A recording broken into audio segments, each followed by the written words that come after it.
But if they choose to tune in and listen, then they actually get to learn really cool stuff about us, or really intimate stuff, I guess.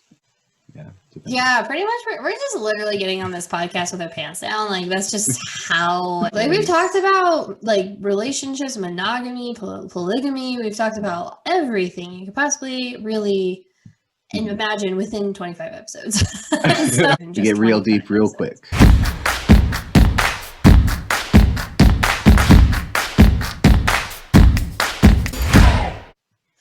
So what are some lessons that were completely unexpected that you have learned other than the tech side?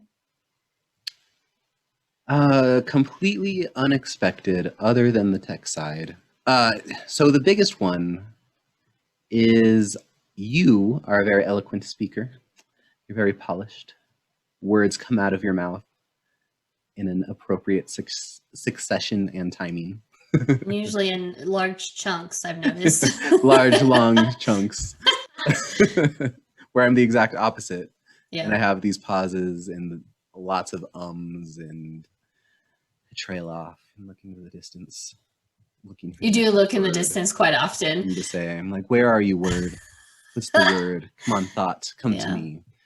And I am more okay with it now than it was. Because I mean, when I listen to it, and this I think is a big thing, but a difference between audio and video. Because when I'm editing, I'm listening for the sound and like how it would sound on a podcast. Because most of my consumption is just in my car when I'm listening or doing other stuff. I think there's a lot of forgiveness and there's a lot of understanding when we're just listening to something. And a lot of the filler words, we're so used to hearing them, our brain just filters it out. Yeah. So when I'm editing, I see it and it irritates me. But then when I go back and I listen to it, or I have other people listen to it and they give me feedback, they're like, no, I didn't notice any of that. So in our last couple episodes, I've just been editing my fluff less. If it's like a 3-second pause, I'll cut the pause down. Or if it's just a completely random thought, I'll take it out. But yeah, for the most part, I'm pretty cool with my ums. Yeah, good. I'm going to work on it. It's funny when you are forced to notice how you speak and or present yourself. Yeah. When I was in Toastmasters, that's when I realized how many times I do my ums and ahs, and everybody does if you join or have been part of Toastmasters. And don't they like click at you or like ring a bell if you Yeah, so the better clubs only do it for 5 times and then they stop after 5. Okay. Because then it's just ridiculous. Then it's just ridiculously distracting and it just takes away from you progressing. Okay. So it's really just to get you kind of started to say, hey, you're saying your ums, and so you cognitively pause instead of do your ums. I've noticed though that I'm kind of regressing back into my ums. I blame you for it completely though. So totally. I'm just kidding. That is my fault. But yeah, so when you are forced to either watch yourself on video, listen to yourself on audio, or someone's ringing a bell, either way, you're noticing how you present yourself. And to people who are terrified of that, will avoid any activity where they have to analyze that whatsoever. Because it's really going back to the insecurities of self, right? So that's one reason why people are terrified of public speaking, because they're getting feedback from others or just eyes looking at them, right? Yeah. See, there we go. There's a no. But I noticed when I joined Toastmasters, because we were always focusing on, finding the people's ums, like I would be in charge of the bell that week or someone else or whatever, it didn't matter. You always caught it because you're looking for it. So now whenever I hear like a big time speaker, and they say, I was kind of cringe because I'm like, ooh, because I've been so trained. Because you're trained to hear it, yeah. Most of us lay people, we don't notice it, turns out. Yeah, but it has served me because I have heard, especially startup like CEOs or people who are kind of new to the speaking world, and they're on a big stage, and every other word is or like or oh, Have you heard Elon Musk speak? I haven't. He's so bad. He's such a bad presenter. Oh dear. And it's ridiculous because he's brilliant and awesome. And then just when he's doing any of his product reveals, like here's the new Model 3 or the Tesla truck, it's just like, how are you the worst speaker I've ever Right. And the but his wealthiest man on brains the compensate, right? planet. So, and I think that's really important, is even though we may filter out a lot of the ums, ahs, and ers or whatever, you still can pick up who's a better presenter over others. Totally. Yeah. Right. So if that is something you want to do so that your message is sent clearly and lack of distraction, really kind of analyzing yourself is key. So I think it's really cool that you're seeing that, and I've seen improvement with you. Oh, thank you. I have to edit less ums and ahs out of my video. Yeah, I went back and watched our first episode or like our second episode with one of my friends, and it was rough. And then our more recent episodes are nicer. So yeah, you see, it's kind of cool too to document. It's a way to also document your own progress, which is kind of fun. Yeah, totally. What about yourself? Same question, which I don't remember what the question was. You know, honestly, I think it is. Well, I don't remember what the question is. So the question was, what was, other than the tech side of things, what was the most surprising thing you've learned? Okay. And I think for both of us, it's actually been coming up with ideas of what to talk about. Okay. Yeah, I agree with that. I mean, because when you talk about one topic, it's not super singular. It's connected to so many things. So we, in a sense, go off tangent a little bit, but we always come back to the topic. But I've noticed over our episodes, now we're kind of mentioning the same stuff. And so it's interesting because you try to be like a little bit more original, but at the same time, it's hard because they overlap so well. Yeah. And we have been working together on this podcast since early November now, which is that's 5 months. Yeah. Jeez. So I just realized how long that's been. Yeah, that's crazy. But over 5 months of trying to find ideas and things to talk about, you kind of do run empty. And so I think the guests help with that for sure. And getting feedback from audience has been helpful too, or questions that they may have. Oh my gosh, that'd be so valuable. Like, could you do some of the work for us guys? Like, come on. Ask us anything. Free phone call. Come on. Yeah, right. Did you hear that one? So was the staring into space too. Because I was going to say something really important, critical, and then I lost it. So I was looking for it. Literally. Gone now. So I like how you literally look for it too. Yeah. That also tells me what kind of a learner you are and how you process is through a lot of drawing and touching and feeling and associating things in space versus in like written form. Yeah. What I was going to say is that because we're not teaching anything like specifically, we're not teaching like a 1, 2, 3 step process. So finding the things to talk about become a little harder because we're sharing experience instead of saying, okay, today we're going to go through lesson 1 of how to be an entrepreneur. Here's lesson 2. It's more like, well, these are the things that sucked and didn't suck. And some like pitfalls to avoid, So I think it's more interesting because our podcast is really focusing on talking about the failures and the uncertainty. Yeah. And if you really boil it down, that comes to 2 areas. So that's where it gets hard because it's coming down to I'm not worthy or I'm not loved, right? So it's literally those 2 things. Trauma and self-sabotage. Exactly. So that's really what we talk about. But if it's just you and me, it's just you and my story. Yeah. So, I mean, at some point that does run out. The biggest feedback I've gotten, though, is from people who do know us, who've like dived in or like our acquaintances. They're like, hey, oh yeah, I did hear that on your episode. And I feel like it's brought more of my community closer to me as a person because it's hard to have like these deep conversations with everyone because everyone's everywhere. But if they choose to tune in and listen, then they actually get to learn really cool stuff about us. Right. Or really intimate stuff, I guess. Yeah. Yeah, pretty much. We're just literally getting on this podcast with our pants down. Like, that's just how it is. With our pants down. No joke. Like, we've talked about, like, relationships, monogamy, polygamy. We've talked about everything you could possibly really imagine within 25 episodes. So it's like, it's just amazing how much ground we've covered. In just you get real deep episodes. real quick. Oh, yeah. Right. Well, now 25 episodes technically can turn into 50, so that's cool. Yeah. But I think another thing we could have thought about in the past is we were talking about, should we do 1 a week? Should we do 2 a month? Should we do 2 a week in releasing episodes? Mm-hmm. And we chose 2 a week. Mm-hmm. And in retrospect, that was a terrible idea. Because like it's so just much the work is crazy. But now that we're splitting episodes, it makes more sense. Yeah. And so the goal, right? Our first goal was, hey, let's record 4 episodes in a day. We're going to have a recording day and we're just going to crank it out. I don't think we've done that yet.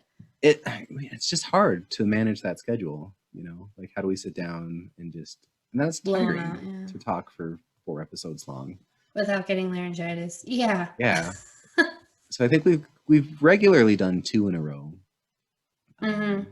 Mostly, for the most part, yeah. Mm-hmm. But yeah, it's a lot. It's an interesting formula because you're not only dealing with the business strategy and the plan, but you're also dealing with 2 humans who operate very differently and schedule very differently. Like you're not even a night owl, you're like a wolf. And so like we can go at midnight. Let's start. Yeah. I'm just gonna start calling myself a gazelle because I'm like, I wake up when the sun comes up mostly, and then I go to bed just a couple hours after it falls, so like I am literally that gazelle in a way. Yeah. And you're like a wolf, you're like, I wake up when the sun's about to go down. As soon as the sun goes down is like, and everyone's gone home, that's like when my energy level kicks in. Exactly. So get this day. Let's start. So Let's how do you this. navigate those 2 completely different schedules as solo entrepreneurs or gig entrepreneurs as well? It's like that has been interesting too, because we've tried a few in the morning and you were just like not there. Yeah, that's probably accurate. We've done some in the evening and I'm just not there. There was one, you were so out. I was just like, you take this over, David. I'm checking out. Yeah, that's been, but I think that's what I like about our podcast is our duality and our dynamicness. I think it gives us a lot of depth. But it's interesting because like that flow hasn't been created for us. We have to create that, figure out all that flow ourselves. And that's part of being problem solvers and business owners. Yeah. But but it's kind of cool because we're able to do that with transparency with the podcast. Mm-hmm. And you don't see a lot of that. And I think that's really, in my mind, I think that's pretty cool. And personally, I wish I had that when I was starting. Okay. Well, you got it now. Right. Well, I mean, as a viewer, but yeah. Yeah, I know. So for someone who I actually hear the question a lot still, like, what is a podcast? Right. So there's just a lot of unknown, but there's a lot more people who are wanting to start a podcast. What are some like tips you would give or some advice you would tell someone who says, I want to start my podcast? Yeah. Well, kind of what we did, honestly. And I kind of thought it would happen, but I didn't tell you. Okay. But we ended up doing it anyway. Is actually re-recording our first recorded podcasts and being okay with that, because it's just like anything. If you're starting your journey as a photographer or as a lawyer, you're going to mess up a shit ton in the beginning, and that's okay.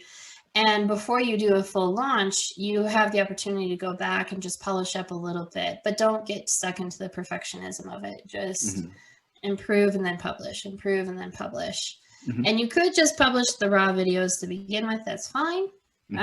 But be okay with the fact that you could re-record, but you do need to publish at some point. Yeah.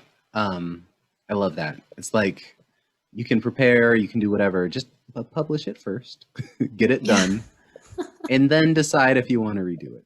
But get it done, But you can only do that once. You only get 1 card for that. You don't get 20. Yeah. Cool. I like that. I like that a lot. For me, what I would recommend to someone who has heard about this podcast thing, they're like, okay, I don't want to do a blog, I'm going to start a podcast. My recommendation is to not start a podcast and then just go be a guest on as many podcasts as possible. Yeah. Which I have not taken that advice. But I was on a few. Like I've been on like 4 or 5, I think. And that little bit of experience was nice, but I really wish I would go out and just be on like 100. And so I think that's going to be my goal. Okay, rather, that is going to be my goal for the next handful of months, is to be on other people's podcasts while we're doing this as well. There you go. I like that. 100, huh? I think that's a good round number, you know. That is. It's going to take some time, but yeah. 4 or 5 a day. Crank it out. 4 or 5 a day. Because, you know, I have very realistic expectations. Right. Everybody is going to want me on their podcast. Kind of a big deal, you know. Yeah. I know when I was guesting on podcasts, I mean, I could get about 4 or 5 a month, really. No, that's reasonable. And I was actually getting about 90% of those I applied to. Okay. You know, so it just kind of, it depends on who you're applying to, right? So yeah, but that's good. I think 100 is a good goal. It's like, once we get there, then we can stop. But we got to get our name out there, because it really does bump up your SEO and your name. Absolutely. Yeah, it does. For sure. Because when people search for me, they find, you know, my stuff, but then they'll find like Angel Jones on his 12-minute convos. That's usually the first one that pops up. And so I've had actually people reach out to me to speak because of that. Yeah. So it's definitely worth it. Yeah. I think it's just a better strategy for someone who's a smaller entrepreneur starting out and trying to grow. I think it's a way better way to go. What is the number one thing that you don't like about podcasting? The time. Yeah. And I think as we continue to go, we'll start outsourcing more, which will help. But yeah, it's that initial time and finding, just the time to find people, the time it even takes for us to pick a freaking topic. Like today, it took us like 15 minutes to find a topic, 30 minutes to try and figure out the tech, which didn't work at all. You know, it's just shocking. like, it's little stuff that just adds up, you know, and it adds minutes and minutes and minutes and minutes turn to hours. Yeah. So it's just that side of thing. I'm excited. And that's for me, that's why I think someone shouldn't start a podcast, because those little details, unless they're really dedicated to it, are going to burn them out real quick. Yeah. It just happens to be, I think we like those challenges. So it's something that worked well for us at the beginning. But as it goes on, the time suck is really frustrating because we got other stuff to do. You know? Yeah. Like dishes. I haven't done dishes in like 4 days. You know, so I'm stacking up. And I have no dishes. Just throw them out and buy new ones. You don't have to do dishes anymore. I think I might just go back to like compostable, like paper plates or something. Terrible for the environment. Compostable, I said. Oh, compostable. Okay. Anyway, I like how you threw that out there. Yeah, I mean, I'm a good human. I'm not a savage, okay? I just don't want to wash my plate. Yeah, exactly. No judgment. Totally fine. And I even have a dishwasher, and it's just so hard to rinse it and put it in the dishwasher. It's so stupid. It's just not my jam. Anyway, yeah, and you know, I think that's with everything though, is that there's a lot of upfront work. And then there's always going to be kind of the hiccups you got to work through, especially when you're doing audio visual. There's always going to be tech issues every time. I mean, very rarely do I go into something and there's no tech issues. It's like, it's just there. It's present in our lives. And so we just deal. But, you know, when it comes to somebody who's new to this and their insecurities are going, oh my gosh, I'm not good enough because my camera's not working, you know, or because whatever. People are going to see me as inadequate or not credible. No, we're not looking at you like that at all. Actually, but for those of us that have a heart, we are very sympathetic because we get it. Everybody's dealing with the same problem. I agree.